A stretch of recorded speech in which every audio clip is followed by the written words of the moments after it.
നമ്മളുടെ ജീവിതത്തിൽ എല്ലാ അവസരങ്ങളും ഒരു യൂ ടേൺ ഉണ്ടാവും. അങ്ങനെ ഒരു യൂ ടേൺ സംഭവിച്ചതാണ്. അതായത് +2 കഴിഞ്ഞു, നമ്മൾ ഫ്രീ ആയി, നമ്മളെ നോക്കാൻ നമ്മളുടെ സ്വന്തം കാലിൽ നിൽക്കാനുള്ള ഒരു പ്രാപ്തിയൊക്കെ ആയി കഴിഞ്ഞപ്പോഴേക്കും പേരൻസിൻ്റെ ഒരു ഡയറക്റ്റ് കൺട്രോളോ അങ്ങനെ ഒന്നുമില്ല. നമ്മൾ കോളേജിൽ പഠിക്കാനൊക്കെ പോയി, കോളേജുകളിൽ ചില കൂട്ടുകെട്ടുകളൊക്കെ വന്നു. പതിയെ പതിയെ പതിയെ പല ദുശീലങ്ങൾക്കും ഒക്കെ അടിമയായി. ഞാൻ ഒരു കോളേജ് തീർന്നു.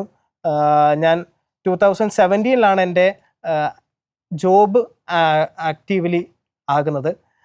അപ്പം ആ സമയമൊക്കെ ആയി കഴിഞ്ഞപ്പോഴേക്കും എൻ്റെ ആ ഒരു ദുശീലം എന്ന് പറഞ്ഞിട്ടുണ്ടെങ്കിൽ ഭയങ്കരമായിട്ടൊരു വേസ്റ്റ് സ്റ്റേജിൽ ഒക്കെ പോയിരുന്ന ഒരു സമയമായിരുന്നു. പള്ളിയിൽ പോകത്തില്ല. കുമ്പസാരം എന്ന് പറയുന്നത് ഞാൻ ശരിക്കും മറ്റുള്ളവരോട് തർക്കിക്കുമായിരുന്നു, എന്തിനാണ് നമ്മളിങ്ങനെ കുമ്പസാരിക്കുന്നത്. കാരണം കുമ്പസാരം എന്ന് പറയുന്നത് നമ്മൾ ദൈവത്തോട് നമ്മുടെ പാപങ്ങൾ ഏറ്റുപറയാണ്.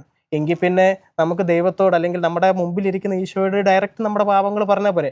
അങ്ങനെയൊക്കെ ഞാൻ തർക്കിച്ചിരുന്ന ഒരു കാലം ഉണ്ടായിരുന്നു എനിക്ക്. ഏകദേശം ഒരു 2017 2019 ഒക്കെ കാലഘട്ടങ്ങളായപ്പം എൻ്റെ ഒരു ദുശീലം ഭയങ്കരമായിട്ടുള്ളൊരു പീക്കിലെത്തി. അപ്പോൾ ആ പീക്കിലെത്തി കഴിഞ്ഞ് കഴിയുമ്പോഴേക്കും നമുക്ക് എല്ലാവർക്കും ഉണ്ടാകുന്നത് പോലെ ഒരു സാറ്റിസ്ഫാക്ഷൻ ലെവൽ നമ്മുടെ ഇതിൽ നിന്ന് പോകും. അപ്പം അതിനോടനുബന്ധിച്ച് വേറെ വേറെ കാര്യങ്ങളിലേക്ക് നമ്മൾ ചെയ്യാനായിട്ട് പോകും. അതായത് നമുക്കൊരു സന്തോഷം കണ്ടെത്തണം. എല്ലാത്തിനും നമ്മൾ ശ്രമിക്കുന്നതെന്ന് പറഞ്ഞാൽ ഒരു സന്തോഷം കിട്ടാൻ വേണ്ടി, മനസ്സിനൊരു സന്തോഷം കിട്ടുക എന്നുള്ളതിന് വേണ്ടിയിട്ടാണ്. അപ്പോൾ ആ സന്തോഷം കിട്ടാൻ വേണ്ടിയിട്ടുള്ള പല പല കാര്യങ്ങളിലേക്കും ഞാൻ പോയി തുടങ്ങി. പക്ഷേ ഞാൻ എന്തൊക്കെ കാര്യങ്ങൾ ചെയ്തെന്ന് പറഞ്ഞാലും സമാധാനമോ ഒരു ആശ്വാസമോ, എൻ്റെ മനസ്സിനൊരു ആശ്വാസമോ അങ്ങനെ ഒന്നും എനിക്ക് കിട്ടുന്നില്ലായിരുന്നു. ഞാൻ മര്യാദയ്ക്കൊന്ന് ചിരിക്കുകയോ അങ്ങനെ പോലും ഞാൻ ചെയ്തിട്ടില്ലായിരുന്നു. അപ്പം ആ ഒരിടയ്ക്ക് ഞങ്ങളുടെ ഇടവകയിലോട്ടൊരു പുതിയൊരു വികാരിയച്ഛൻ വന്നു. ജോർജ് കാവുംപുറം അച്ഛൻ ആണ്. അപ്പം ആ അച്ഛനും ഞാനുമായിട്ട് പെട്ടെന്ന് കമ്പനിയാണ്. കാരണം എന്ന് പറഞ്ഞാൽ അച്ഛൻ ഒരുപാട് പുസ്തകങ്ങൾ വായിക്കും, ഞാനും ഒരുപാട് പുസ്തകങ്ങൾ വായിക്കുന്ന ഒരു ആളാണ്. അപ്പം അങ്ങനെ ഞങ്ങൾ അച്ഛനുമായിട്ട് ഇങ്ങനെ കമ്പനിയായി കഴിഞ്ഞ് കഴിഞ്ഞപ്പോഴേക്കും പതിയെ പതിയെ പതിയെ അച്ഛൻ എൻ്റെ കാര്യങ്ങളൊക്കെ, അതായത് എൻ്റെ ബുദ്ധിമുട്ടുകളൊക്കെ മനസ്സിലായി. അപ്പം അങ്ങനെ ഒരു ദിവസം അച്ഛൻ എന്നെ പള്ളിമടയിലേക്ക് വിളിച്ചു. അപ്പം ഞാനും അച്ഛനും മാത്രമേ ഉണ്ടായിരുന്നുള്ളൂ.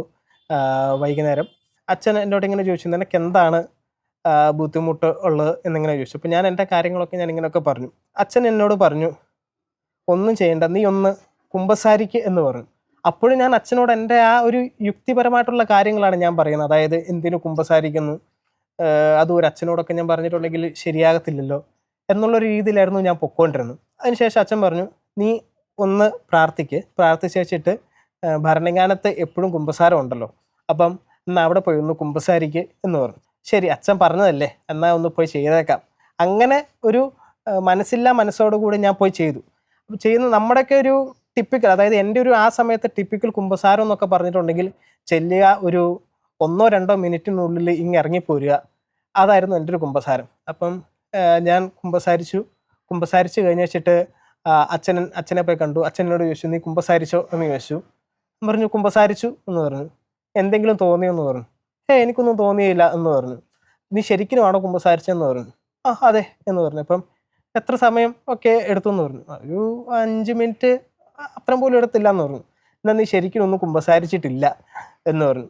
അപ്പം അതിനുശേഷം പിന്നെ അച്ഛനും ഞാനുമായിട്ട് ഇങ്ങനെ കമ്മ്യൂണിക്കേഷൻസ് ആയിരുന്നു. അപ്പം ലാസ്റ്റ് ഞാൻ ഇങ്ങനെ ചോദിച്ചു, അച്ഛാ എനിക്ക്, അതായത് നമ്മുടെ മനസ്സിൻ്റെ ഉള്ളിൽ ഞാൻ അങ്ങനെ പറഞ്ഞതാണ്, അച്ഛാ എനിക്ക് കുമ്പസാരിക്കാൻ അറിയത്തില്ല, ശരിക്കും കുമ്പസാരിക്കേണ്ടത് എങ്ങനെയാണെന്ന് എനിക്കറിയത്തില്ല, എനിക്ക് അതിനെന്തെങ്കിലും ഒരു വഴി കാണിച്ചു തരണേ എന്ന് പറഞ്ഞു. അച്ഛനൻ മറ്റേ കുമ്പസാരത്തിനുള്ളൊരു സഹായിയുടെ ഒരു ബുക്കുണ്ട്, ആ ബുക്ക് എനിക്ക് തന്നു. എന്നിട്ട് പറഞ്ഞു, നീ പോയി വീട്ടിൽ പോയി അതും ബൈബിളും ഒക്കെ ഒന്ന് തുറന്ന് വെച്ച് പാവങ്ങൾ എഴുതാൻ പറഞ്ഞു. അങ്ങനെ ഒരുങ്ങിപ്പോയി കുമ്പസാരിക്കാൻ പറഞ്ഞു. ശരിക്കും ഞാനത് അന്ന് പോയി ഒരു വൈകുന്നേരമൊക്കെ ആയി കഴിഞ്ഞപ്പോഴേക്കും ഞാനതിങ്ങ് ചെയ്യാം എന്ന് വിചാരിച്ചു. അങ്ങനെ ഞാൻ ചെയ്ത് ഈ ബുക്ക് ഇങ്ങനെ വായിച്ച് ഇങ്ങനെ നോക്കി കഴിഞ്ഞപ്പോഴേക്കും എൻ്റെ പാപങ്ങൾ ഞാൻ എഴുതി അത് തീരുന്നില്ല. കുറച്ച് ഇതുണ്ട്, കുറച്ച് പേപ്പർ അധികം ഉണ്ടായിരുന്നു.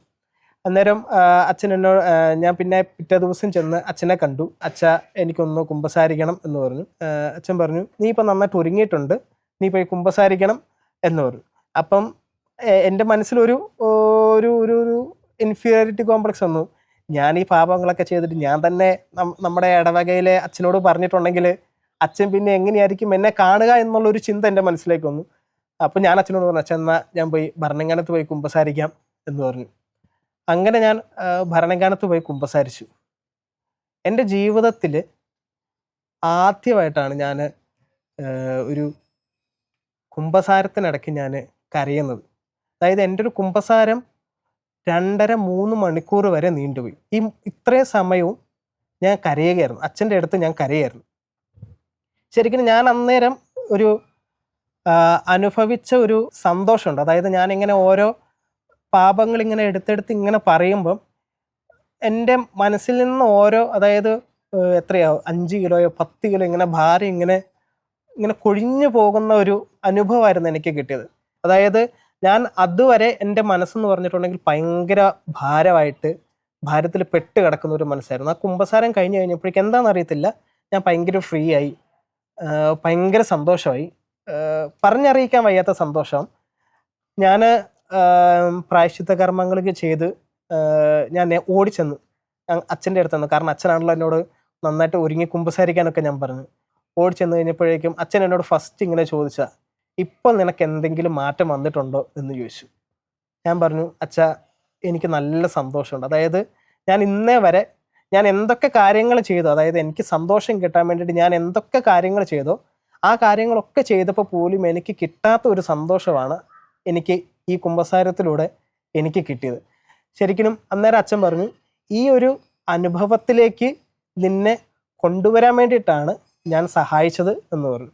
അപ്പം അച്ഛൻ അന്നേരം ഒരു കാര്യം കൂടെ പ്രത്യേകിച്ച് പറഞ്ഞു, അതായത് നീ ഇപ്പം കുമ്പസാരിച്ച് ഒരുങ്ങി നിൻ്റെ മനസ്സ് നല്ല ശാന്തമാണ്, ഇനിയാണ് നീ കൂടുതൽ ശ്രദ്ധിക്കേണ്ടത്. കാരണം എന്നാ, അതായത് നമ്മൾ ഒരു മുറി അടിച്ച് വൃത്തിയാക്കിയിട്ടു, അപ്പം അതിലേക്ക് കൂടുതൽ ചീത്ത കാര്യങ്ങളിലേക്കൊക്കെ വരാം. അപ്പം അങ്ങനെയുള്ള കാര്യങ്ങളിൽ നിന്ന് മാക്സിമം അവോയ്ഡ് ചെയ്യണം എന്ന് ഇങ്ങനെ പറഞ്ഞു. അപ്പം ശരിക്കും പറഞ്ഞിട്ടുണ്ടെങ്കിൽ എൻ്റെ ലൈഫിനെ മാറ്റിമറിച്ച്, അതായത് ലോകത്ത് ഒരു കാര്യത്തിനും, അതായത് നിങ്ങൾ ആശ്രയിക്കുന്ന എന്ത് കാര്യം, അതായത് നിങ്ങളുടെ ജോലിയോ അല്ലെങ്കിൽ നിങ്ങൾ ചെയ്യുന്ന എന്തെങ്കിലും ഒരു ഫേവററ്റ് കാര്യങ്ങളോ, അല്ലെങ്കിൽ നിങ്ങളിപ്പം ആശ്രയിക്കുന്നത് മദ്യപാനത്തെയോ പുകവലിയോ എന്തും ആയിക്കോട്ടെ, പക്ഷെ അതിനൊന്നും തരാൻ പറ്റാത്ത ഒരു സന്തോഷം, ഒരു ആത്മീയ അനുഭൂതി, അത് തരാൻ കർത്താവിന് മാത്രമേ, അല്ലെങ്കിൽ കർത്താവ് നമുക്ക് നൽകിയ ആ കൂദാശകളിലൂടെ മാത്രമേ നമുക്ക് സാധിക്കുള്ളൂ എന്നുള്ളൊരു ബോധ്യമാണ് എനിക്കന്ന് ആ ഒരു കുമ്പസാരത്തിലൂടെ എനിക്ക് കിട്ടിയത്. കർത്താവിൻ്റെ അടുത്ത് ഞാൻ ഇരിക്കണമെന്നുണ്ടെങ്കിൽ ഞാൻ എത്രമാത്രം നിർമ്മലനായിരിക്കണം എന്നുള്ള കാര്യം എനിക്ക് ആ ഒരു കുമ്പസാരത്തിന് ശേഷം കർത്താവ് എനിക്ക് മനസ്സിലാക്കി തന്നു.